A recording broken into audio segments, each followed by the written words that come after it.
Maybe I'll do it.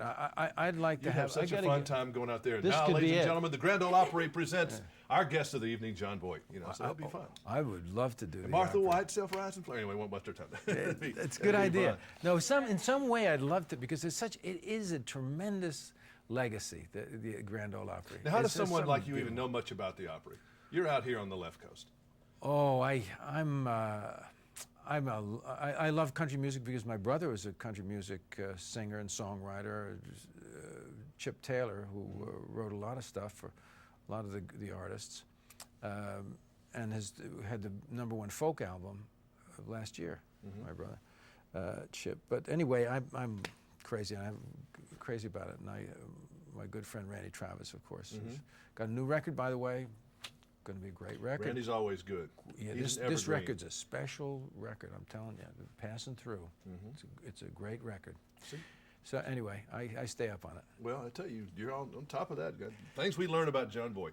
You know, we all have different relationships with your movies that I'm sure you do. I have my favorites. How do you judge whether something worked out for you or not? I mean, you know, you got paid. Was it based on whether or not you had a fun location or what? Oh no, to me it's all the work. It's all what happens when people go into the theater and it gets dark and they see what it is. I love to. I'm only doing it for that, for those people who come to the theater and go on the ride, and I do the things that I think can give them joy and touch their hearts and whatever. You know, they've never been able to typecast you, have they? They've never quite decided, because you're bad guy as often as you're a good guy. Or well, they're still trying to find something for me. They say, well, he tried him in one of them roles. Maybe he can do this. I don't know what it is. I think it's, you know, I think as you get older, certainly, I made a turn in the road when I did Runaway Train. And then people said, oh, he can not only do this, he can do this. So maybe he can do this. And I stretched the envelope a little bit.